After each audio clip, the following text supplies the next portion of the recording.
बेटा, था वो दृढ़ता का भंडार। वल्लभ भाई पटेल नाम कहलाता था सरदार। कृषक कार्मिक जनगण से था उसको प्यार अपार। अखिल देश ने उसे रहनुमा किया था स्वीकार। गांधी बापू का शिष्य, सत्य अहिंसा का अवतार, किंतु एक भारत करने को धर लेता हथियार। लौह पुरुष संबोधन था वो लोहे की दीवार। तेज पुंज तुम, शक्ति पीठ तुम, बल का सागर अपरंपार। ऋणी देश का नम्र नमन तुम स्वीकारो सरदार।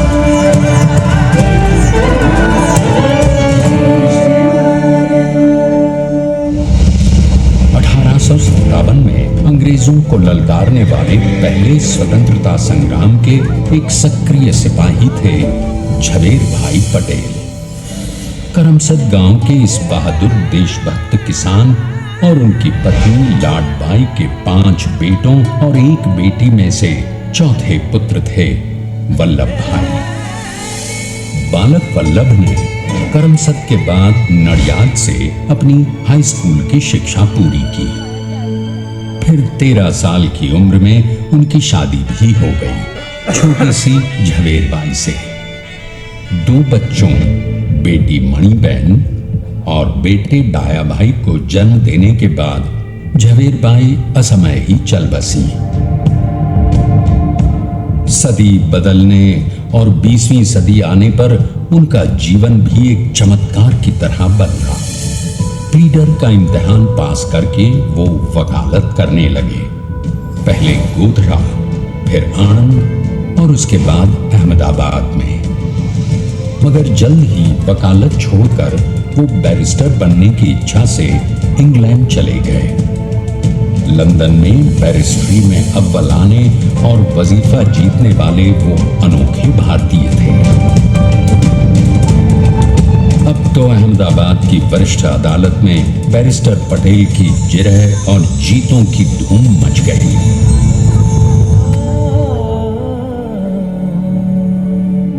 तभी एक युग पुरुष ने वल्लभ भाई के जीवन की धारा ही बदल दी। दक्षिण अफ्रीका में सत्याग्रह के अहिंसक अस्त्र से गोरे शासकों को सबक सिखाकर भारत वापस आए बैरिस्टर मोहनदास करमचंद गांधी से मिलकर वल्लभ भाई ने अपने कुछ बरसों से सीखे विदेशी व्यवहार और संस्कार हमेशा के लिए त्याग दिए और अब वो अपने खेड़ा के किसानों को हक दिलाने के लिए बापू के साथ आंदोलन में कूद पड़े। अब उनके पैरों में जूते नहीं, गांवों की धूल थी। हृदय में भारत भूमि की शस्य श्यामला धरती। मन में थे गांधी और मस्तिष्क में एक नए स्वतंत्र भारत का सपना।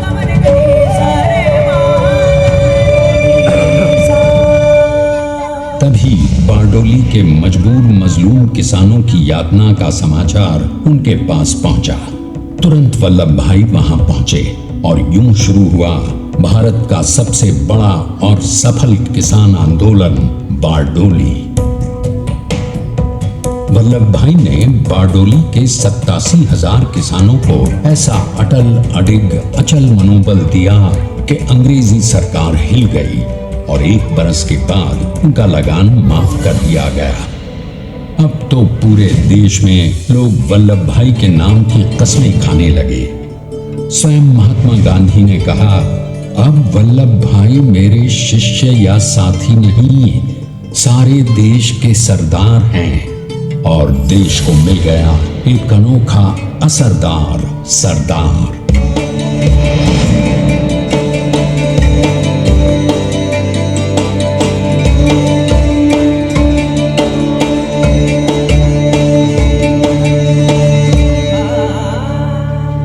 सरदार पटेल के नाम और देशभक्ति से अंग्रेज डर कर कांपने लगे।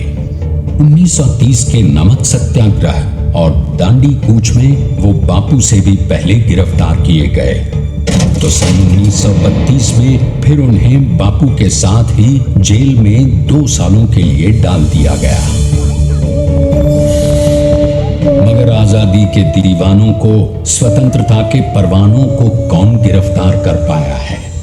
जेल से छूटते ही सरदार को कांग्रेस के नए राष्ट्राध्यक्ष पद पर चुना गया और उनकी सरपरस्ती में राष्ट्रवादी भारतीयों ने तमाम ब्रिटिश सूबों में जीत हासिल कर वहां अपनी स्थानिक सरकारें बनाई। किंतु सरदार का सपना केवल सरकार बनाना नहीं था। उनका स्वप्न तो था एक ऐसे नए भारत का जहां हर रंग, हर रूप, हर जात, मजहब, तबके का हिंदुस्तानी एक साथ मिलकर एक ऐसा नया भारत बना सके जहां पूर्ण स्वराज के साथ सारे समाज को गरीबी, अशिक्षा, छुआछूत से भी आजादी मिल जाए। इसकी पहली रणनीति थी भारत को अंग्रेजों की गुलामी से आजादी, ताकि भारत के लोगों की अपनी सरकार सबके साथ और सबके विकास के लिए काम कर सके। बापू की अगुवाई में अब देश ने अंग्रेजों को अंतिम चेतावनी दे दी, करेंगे या मरेंगे, क्विट इंडिया, अंग्रेजों भारत छोड़ो। बस फिर क्या था, संघर्ष की रणभेरी बजी। 3 सालों के लिए सरदार पटेल को भी सत्याग्रही नेताओं के साथ जेल में ठूंस दिया गया। 2 सालों के बाद अंग्रेजों को बापू के सभी शिष्यों और साथियों को छोड़ना पड़ा।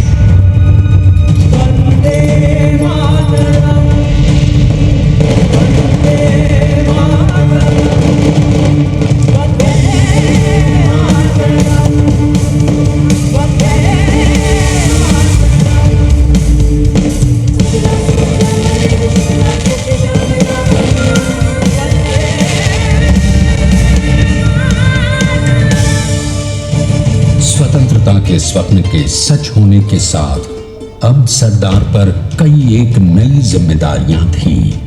आने वाली आजादी की तैयारी और एक नए भारत के लिए नए लोकतांत्रिक संविधान की संरचना। जैसा उनके साथी ने खुद कहा था, सरदार ने ही छेनी हथौड़ी लेकर एक नए भारत को उकेरा है।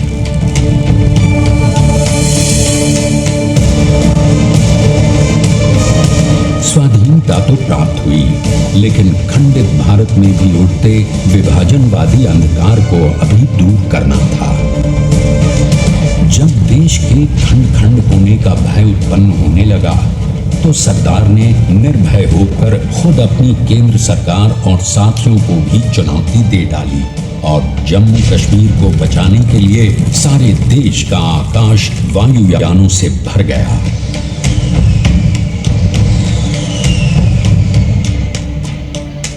और फिर हैदराबाद और जूनागढ़ के भारत में विलयीकरण को पाकिस्तान से चुनौती मिली।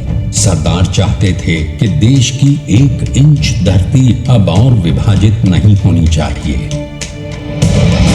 नए भारत को एक करने के लिए समझा बुझाकर, मना कर 565 रियासतों को सरदार ने अपनी सूझबूझ, सदाशयता, संबल से एक नए स्वतंत्र भारत का अभिन्न अंग बना लिया। हमारे इतिहास में अखंड भारत के पुरुषार्थ का ये एक महानतम अध्याय है। जैसा उन्होंने स्वयं कहा था, हमें नए धागों को पुराने ताने बाने में ऐसे पिरोना है कि एक दूसरे में गुंथ जाएं और बेहतरीन बनावट वाला एक नया भारत उभर कर सामने आ सके। अंततः अपने वज्र दृढ़ संकल्प से एक नया विराट विशाल एक भारत श्रेष्ठ भारत बनाकर दिखा ही दिया सरदार ने। संसार के सबसे बड़े प्रजातंत्र के शिल्पी को प्रणाम करने के लिए देश ने बनाया है ये समर्थ स्मारक। स्वाधीन भारत को समर्थ भारत में बदलने वाले सरदार पटेल को समर्पित प्रेरणा तीर्थ भी है। प्रधानमंत्री श्री नरेंद्र मोदी के नेतृत्व में बनी विश्व की इस विशालतम प्रतिमा के सामने आकर सारी दुनिया जैसे स्वयं भी नतमस्तक हो जाती है।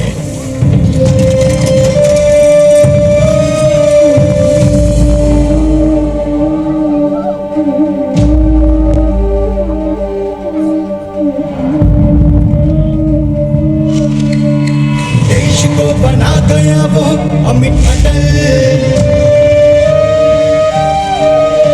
हरा सका उसे न कोई शत्रु दल। चट्टान के समान सा पुरुष प्रबल, तो स्वदेश का सम्मान है, पटेल तो स्वदेश का सम्मान है, पटेल तो स्वदेश का सम्मान है, पटेल तो स्वदेश का सम्मान है।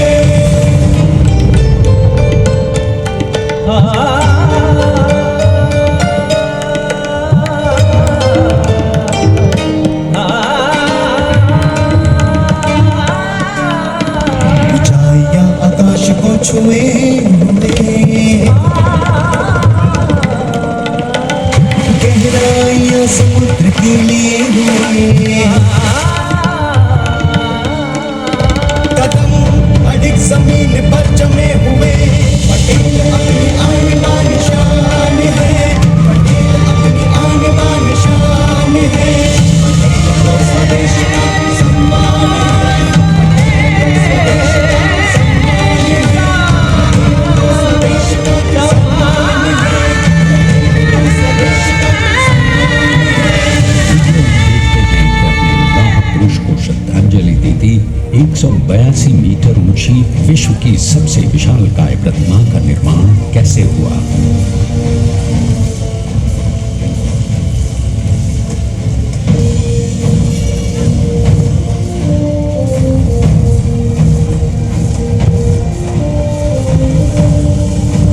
गगन चुंबती इस अद्वितीय अभूतपूर्व प्रतिमा को बनाने के लिए सबसे पहले नदी पर 4500 क्यूबिक मीटर का राफ्ट बना और फिर सीधा 600 फीट का कंक्रीट का कोर बनाया गया।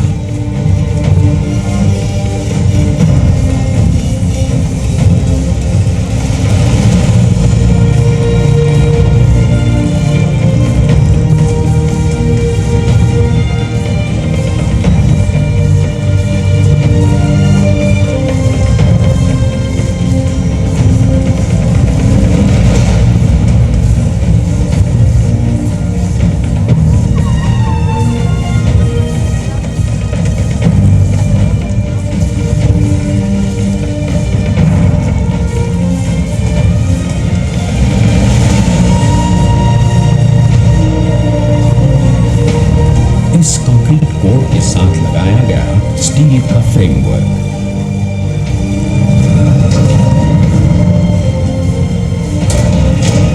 और इस फ्रेमिंग पर 6500 ब्रॉन्ज के पीसेस लगाए गए।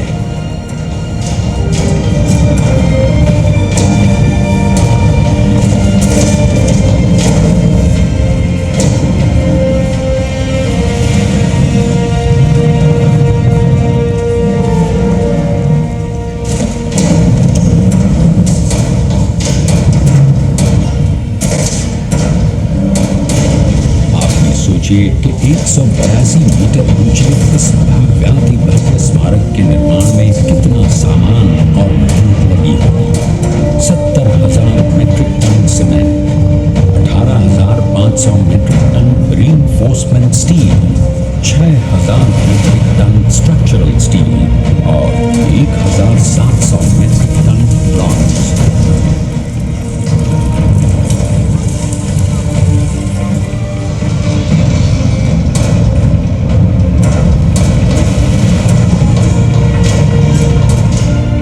स्टैच्यू ऑफ यूनिटी आज एक वर्ल्ड आइकॉन है और इसे मुमकिन बनाने में एक सेकंड भी ब्रेक लिए बिना देश भर की टीम्स ने 24/7 काम किया।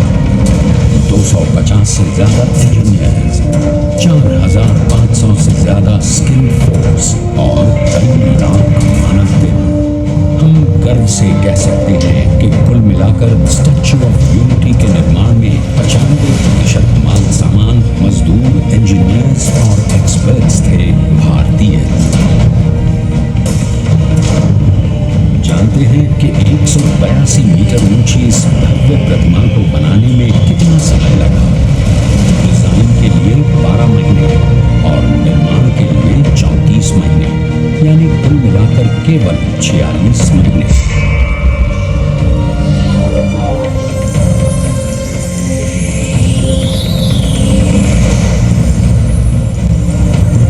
इसी तरह बनी देश के शिल्पकार की एक अनूठी, अद्वितीय, विशाल प्रतिमा, जो सिर्फ आज ही नहीं बल्कि आने वाले न जाने कितने सालों तक यूं ही चमचमाती रहेगी।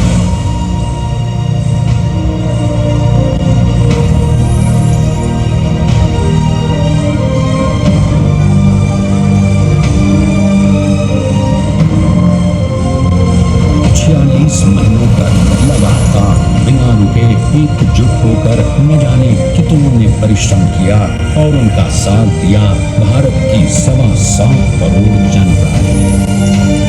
और तभी मुमकिन हो पाया एक ऐतिहासिक निर्माण जो आज कहलाता है भारत की नई पहचान।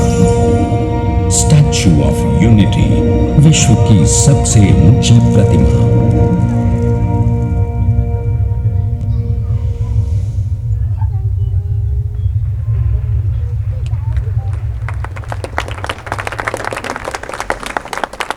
सरदार ने अपनी गंभीरता, शालीनता और दूरदर्शिता से भारत को संगठित करने के असंभव कार्य को संभव कर दिखाया। आइए आज हम सब उन्हीं की महिमा में विश्व के सामने एक उदाहरण रखें, क्योंकि ये ही भारत को श्रेष्ठता के मार्ग पर ले जाएगा। हमारा कर्तव्य ये है कि हमें निश्चय कर लेना चाहिए कि हमें हिंदुस्तान में जितने लोग हैं सबको हिल-मिल के भाई भाई की तरह के रहना है। स्टैच्यू ऑफ यूनिटी एकता की प्रतिमा और श्रेष्ठता का प्रतिबिंब है।